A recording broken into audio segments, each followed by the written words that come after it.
주띠 디로히 롭종야 제제레 모라웨 노비싱에 물러도노헤 겁디로 미노 셈레모웨 겁디로 미노 셈레모웨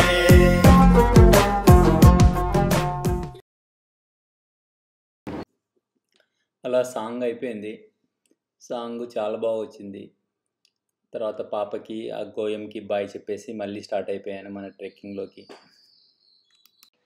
నేపాల్లో దేన్ని తక్కువ ఎక్స్పెక్ట్ చేయడానికి లేదు. వాళ్ళు మార్నింగ్ స్టార్ట్ అయ్యేటప్పుడు 300 మీటర్స్ హైట్ ఉంటుంది, తర్వాత మొత్తం డౌన్ అన్నారు. అమ్మయ్య తక్కువనే కదా 300 మీటర్స్ అనుకున్నాను. బట్ ఈ 300 మీటర్స్ కూడా చాలా నిలువుగా ఉందన్నమాట, వర్టికల్ క్లైంబ్. సో ట్రెక్కింగ్ చేస్తుంటే చాలా హార్డ్ అనిపించింది. దానితో పాటు ఈ ఆకలి ఒకటి. సో ఇంకా అలాగ బయలుదేరాను మొత్తానికి. ఇంకా హైట్ ఎక్కడం ఆగిపోయింది. అంత ఫ్లాట్ రోడ్ అనమాట. ఇంకా ఇక్కడ నుంచి డైరెక్ట్గా డౌన్కి వెళ్ళిపోవచ్చు.